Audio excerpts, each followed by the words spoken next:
Assalamualaikum warahmatullahi wabarakatuh. Saya perwakilan dari kelompok 6 akan menjelaskan tentang teori belajar sosial yang beranggotakan dari Arif, Farah, Khotibul Umam, Marhalisa, dan saya sendiri Muammar Syukur Mandor. Baik, selanjutnya. Pengertian teori belajar sosial. Teori belajar sosial adalah teori belajar yang mengedepankan perubahan perilaku manusia melalui proses pengamatan yang menjelaskan bahwa perilaku manusia mempunyai interaksi timbal balik yang berkesinambungan antara kognitif, perilaku, dan pengaruh lingkungan. Teori pembelajaran sosial ini dikembangkan oleh Albert Bandura. Tokoh-tokoh yang menganut teori belajar sosial yaitu Albert Bandura dan Vygotsky. Adapun contoh sederhana penerapan teori belajar sosial pada perkembangan anak, yaitu seorang anak cenderung meniru perilaku orang tuanya karena melihat perilaku tersebut secara berulang-ulang setiap hari. Kemudian prinsip teori belajar sosial. Prinsip dasar belajar menurut teori ini bahwa yang dipelajari individu terutama dalam belajar sosial dan moral terjadi melalui peniruan dan penyajian contoh perilaku. Teori ini juga masih memandang pentingnya conditioning.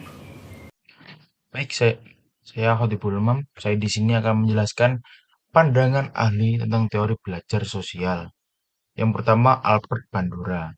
Bandura memandang perilaku individu tidak hanya sebagai respon atau refleks otomatis terhadap stimulus, tetapi sebagai hasil interaksi antara lingkungan dan skema kognitif individu itu sendiri.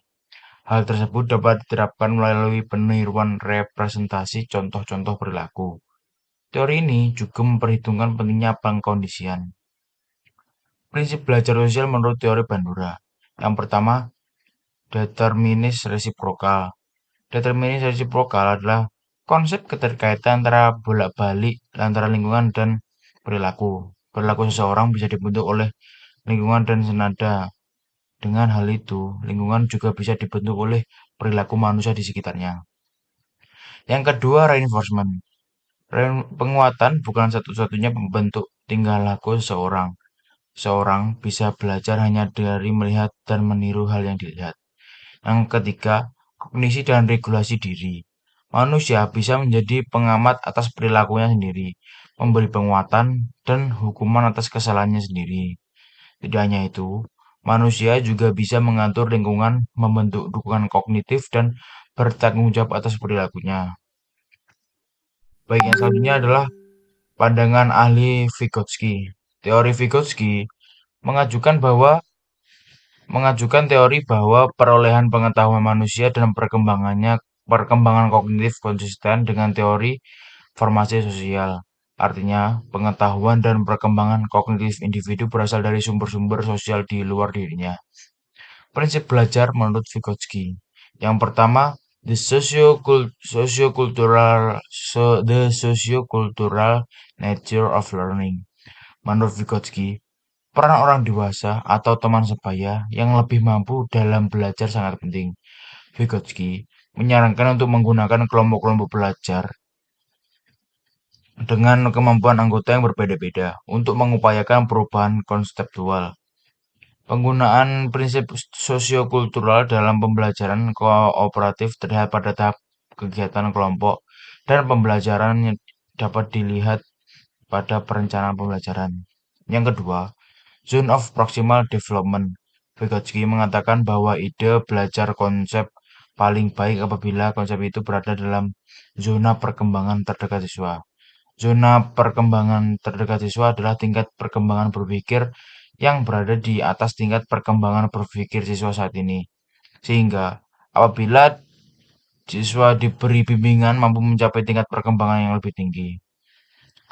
Yang ketiga, cognitive apprenticeship. Proses di mana seseorang yang sedang belajar tahap demi tahap untuk memperoleh pakar dalam interaksi dengan orang dewasa atau teman sebaya yang lebih tinggi pengetahuannya. Yang keempat, scaffolding. Memberikan siswa sejumlah bantuan besar pada tahap awal pembelajaran dan kemudian mengurangi bantuan memberi kesempatan kepada siswa untuk mengambil tanggung jawab yang semakin besar setelah siswa mampu melakukan tugas tersebut. Saya Farah Maudatur Rahma akan menjelaskan tentang aplikasi teori belajar sosial. Yang pertama, menghubungkan pelajaran dengan pengalaman atau kehidupan siswa. Yang kedua, menggunakan media-media visual dalam pembelajaran sebagai pemusat perhatian seperti peta konsep, gambar, bagan, ataupun video, dan lain sebagainya. Kemudian yang ketiga, menghubungkan pesan pembelajaran yang sedang dipelajari dengan topik-topik yang telah dipelajari. Yang keempat, menggunakan media musik dalam pembelajaran. Yang kelima, menciptakan suasana bersemangat dan riang. Yang keenam, menggunakan teknik penyajian materi yang bervariasi sehingga pembelajaran tidak membosankan ataupun monoton. Belajar menciptakan ruang untuk proses mental, emosional, dan fisik. Contoh aktivitas mental meliputi identifikasi, perbandingan, dan analisis. Sedangkan aktivitas emosional seperti antusiasme, sikap, pembelajaran aktif, motivasi, dan kegembiraan. Contoh aktivitas fisik yaitu seperti gerakan kaki dan tangan untuk melakukan keterampilan tertentu. Selanjutnya akan dijelaskan oleh teman saya. Baik, saya akan menjelaskan tentang kelebihan dan kekurangan teori belajar sosial dari teori Albert Bandura. Yang pertama, kelebihan. Teori Albert Bandura lebih lengkap dibandingkan teori belajar sebelumnya, karena di dalam teori tersebut menekankan bahwa lingkungan dan perilaku seseorang dihubungkan melalui sistem kognitif orang tersebut. Kekurangan. Jika manusia belajar atau membentuk tingkah lakunya hanya melalui peniruan atau modeling, sudah pasti terdapat sebagian individu yang menggunakan teknik peniruan ini juga akan meniru tingkah lakunya yang negatif terhadap masyarakat itu tersendiri. Terima kasih telah menyimak penjelasan tentang teori belajar sosial. Sekian dari kelompok kami. Wassalamualaikum warahmatullahi wabarakatuh.